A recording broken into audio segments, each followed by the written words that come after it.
Happy Thanksgiving, scumbags. I hope you guys are all stuffed with pork, and turkey and turducken. If you're one of those types of people too, enjoy the turducken. I have not had the nerve to be able to try it yet myself. I'm avoiding that. I'm very skeptical about that taste. But altogether, this is Vote of No Confidence on Rebel Scum on the YouTube channel. Subscribe, watch our videos, like the Facebook page, all that type of stuff, and Patreon supporters. You can become a Patreon supporter of Rebel Scum. You can support all of our shows by going to patreon.com/Rebel Scum Podcast.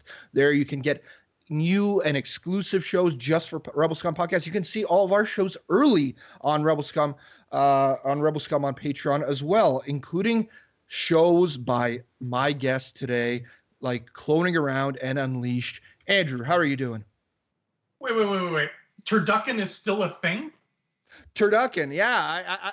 I still hear about it all the time. My mom just told me literally about a story that people are buying up turduckens in these exclusive places. I don't even want to. Is this like the black market where they're getting these things? Because I've never gone to a Metro or a Freshco or anything like that, which are grocery stores here in Canada, and seen the turducken yet. So yeah, I'm very curious.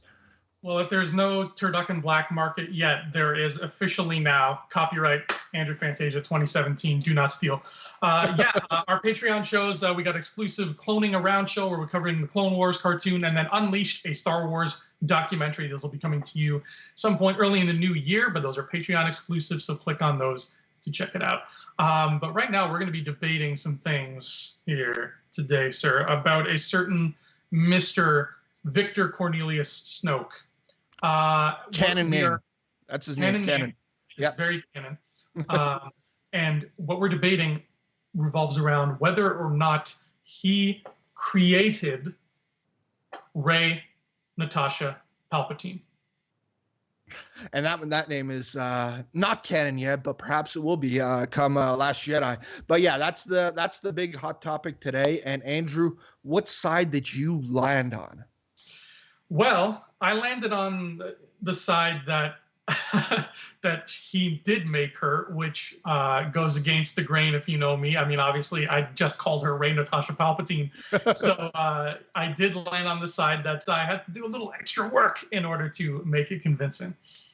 Yeah, it's I think we were on one of our other Vote No Confidence. We briefly talked about that and the fact that he actually manipulated with the force. I can't remember exact question was, but yeah, it's gonna be a callback to that episode. So you diehard Vote No Confidence watchers will know about this episode. And of course, I've landed on the other side that he did not. And I don't know if I'm ready to use the Palpatine part of it altogether, but I feel like, again, this idea that Snoke created her with the Force or whatnot. I'm doing the old man hands right now, the Emperor hands right now in terms of the manipulating of the Force and creating this Force child. And I just feel like, again, we've heard several like leaks or supposed leaks that apparently this is a part of Last Jedi, but these ones came out almost a year ago or something like that. Like it was quite a while ago where these leaks came out. But I just feel like, again, I feel like Disney altogether as like their new Star Wars regime is only just now starting to embrace the prequels. And of course, in the prequel trilogy, we have a specific character that was manipulated with midichlorians and created like I know a lot of people might be thinking like the Darth Jar Jar people, like that's Jar Jar. No, it's Anakin. And I just feel like that's too much of a callback to that in terms of, yep, there it is. There's Jar Jar himself wearing those awesome headphones. But yeah, I feel like that's just too much of a callback that, like, again, altogether we're just getting all these theories about, who are Rey's parents? Are they Del and Iden Versio from Battlefront? Are they Jyn Erso and Cassian Andor from Rogue One? Of course, we got that answer just nullified pretty easily. Can it be them unless they had a side, really quick pregnancy in the middle of that movie at some point, which is very unlikely. Although I'd like to see that technology be brought in if that is a part of Star Wars technology in some place. But yeah, I feel like they're not going to do that because that's just too much of acknowledgement of the prequel trilogy altogether.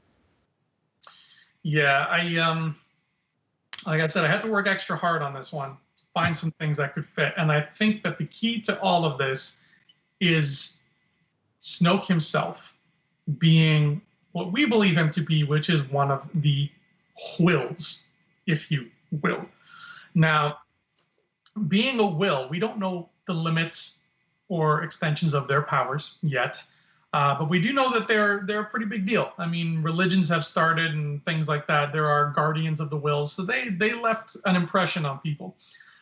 I think that if they are these sort of godlike figures, and from what we've seen in Clone Wars, they're pretty close. They're definitely ethereal. Then it stands to reason that they can, as Palpatine puts it, create life.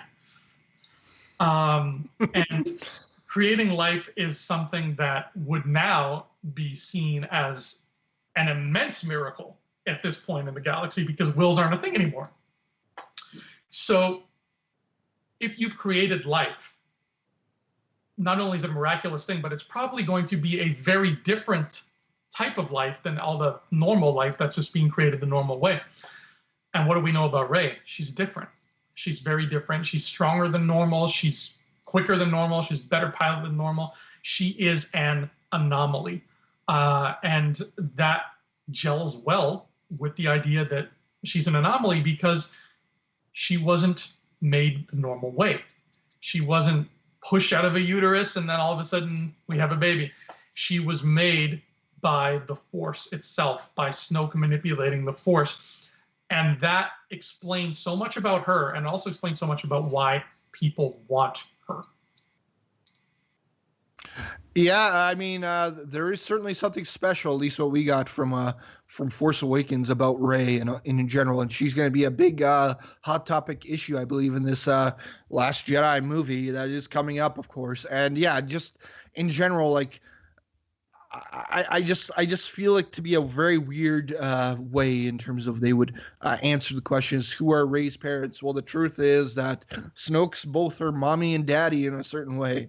And yeah, or perhaps he's one of those he can switch sexes. He's like what was it from the Matthew Broderick Godzilla, where they just produce asexually without having sex. Maybe does that.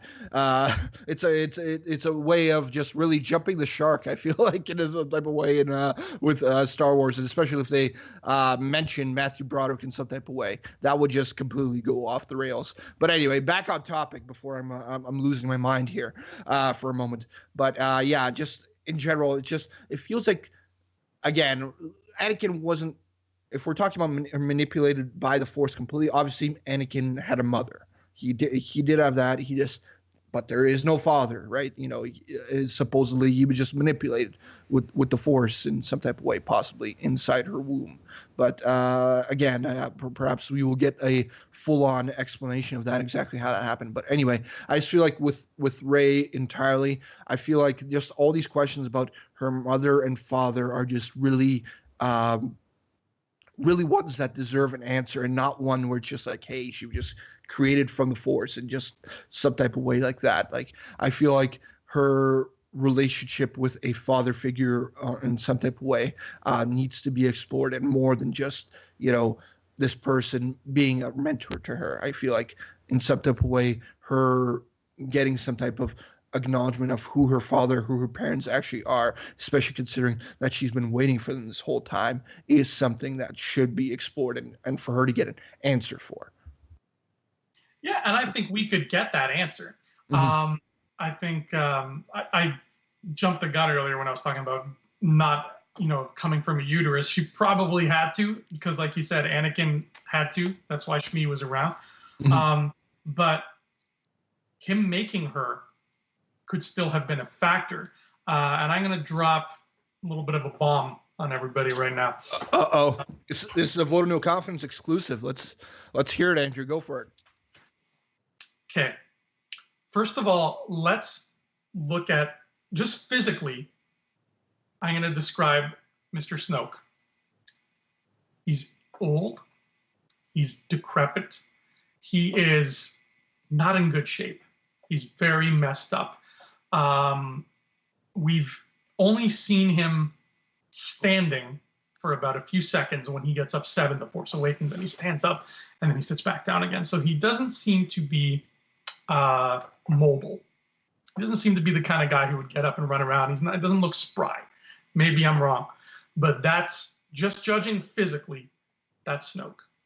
You can always have a Yoda type of situation where it's just like he's limping around and he just jumps around, does backflips and all that type of stuff. But anyway, continue. He hobbles his way through life. Yeah. Now, Rey. Let's look physically at Rey. She's young. She's attractive. She's not messed up like Snoke is. She's very physically fit. When you see her running on Ahch-To, that's an athlete's body she's got. She is running. She's working out. She's training. She's hard and taut, and like she is an athlete for all intents and purposes. Mm-hmm. Snoke being a will could very well mean that a will itself has no physical body. It has to take them. It took this physical body of this large gold person and lived for thousands of years and is now very messed up. It needs a new body. There's a great new body. I made it myself. I know there's a great new body. I just need it to be brought to me so I can leave this old shell, go into her, and do what I want to do with that much more power.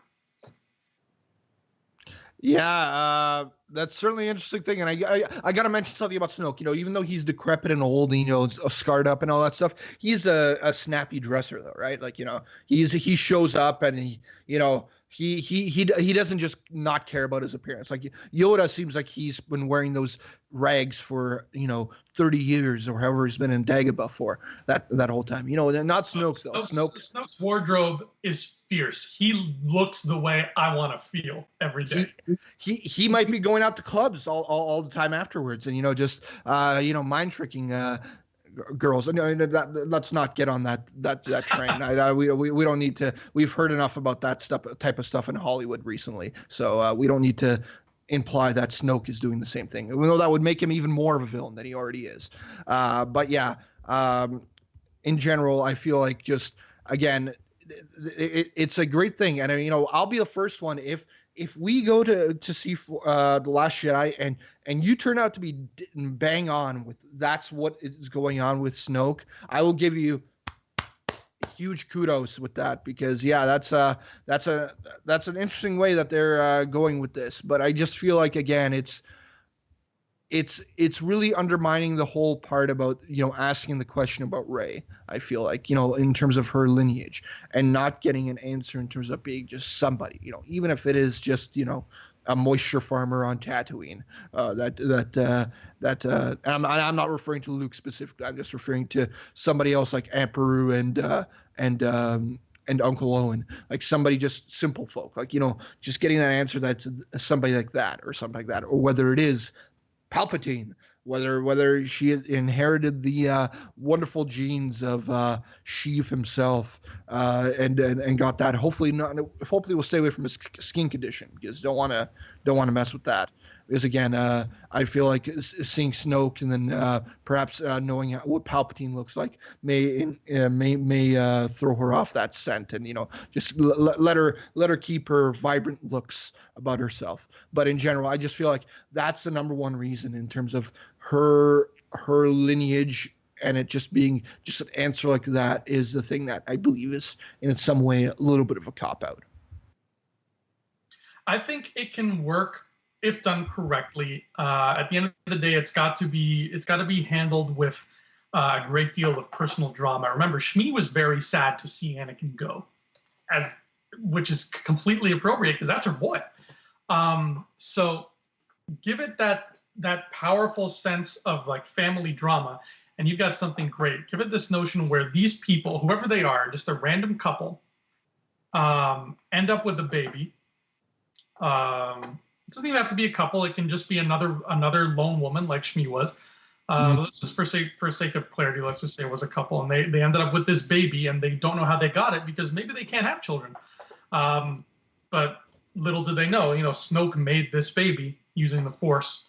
And when the girl is still very young, this couple realizes maybe Luke is the one who tells them, hey, that guy in the gold, that fierce looking guy with that sexy toga, he made that girl. She is a shell, and the thing inside that guy wants to leave that guy and possess her because she's even more powerful. So you need to hide her. And these people are obviously heartbroken because they don't want to hide her. That's their baby. That's their little girl. So that's where that drama is going to come from. That's where there's going to be a whole point of time where those people are going to look Luke Skywalker in the face and say, no, screw you, buddy. This is our baby. Leave us alone. And he's going to have to jump however many hoops he has to jump through to get them to realize you can't keep her. He's going to find her and possess her unless we hide her right now.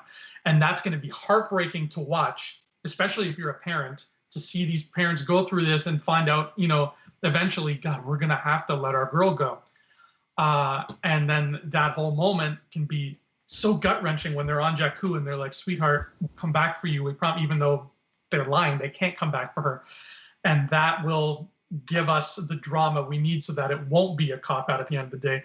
And it's a great way to have that drama, have that revelation, show us these flashbacks, give us a great story regarding Rey and her family, and give Snoke a reason for wanting her, and give her a reason for being so powerful. It all comes together and works beautifully. All right, so there you have it. It is the big question. It was one of the big ones. One of the ones is who is Snoke, and another one is what is Rey's lineage. And we're kind of giving you a twofer here. And Andrew's dropping some knowledge, and hope it'll be interesting if it turns out being right, because it's a theory that I think should be talked about a little bit more from our man Andrew Fantasia, Rebel Scum podcast. And the question is, what do you guys think? Do you guys think Andrew's right? Do you guys think that we're gonna just get a more traditional, legitimate father and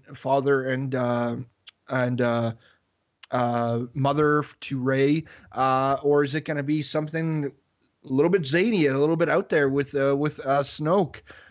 Comment below, vote in our poll up there. Andrew, where can the people find you and ask you more about this theory of yours? You can find me on Facebook at Andrew Fantasia, or in my secret lab where Brock and I make things out of midi-chlorians. Right now we've stepped up. We can make gerbils now. That's about as far as we've gotten. Wow. Are these very antagonistic gerbils? Do they attack, seagulls and stuff like that? I want to know. Actually, no, they usually don't last more than like 45 minutes. Their shelf life is really bad, but we're working on it. Okay, gotcha. We haven't cracked Plagueis' formula yet, okay? Give us chill. We're getting there. You need to enlist Daryl Lewis. I feel like he's the number one solution to all our problems. And I am Rob McDonald as usual, at Robert E. McDonald on both Twitter and Instagram. And download the Stardust app. React to the trailers for The Last Jedi. React to the movie when it comes out. It's a really cool reaction app. Check it out and follow me at Rob Mac on that app as well. And as per usual, guys, may the Force be with you. Always. Hey scumbags, thanks for watching. Don't forget to give us a thumbs up on our video. As always, please subscribe to our YouTube channel, Rebel Scum Podcast, for all the latest videos.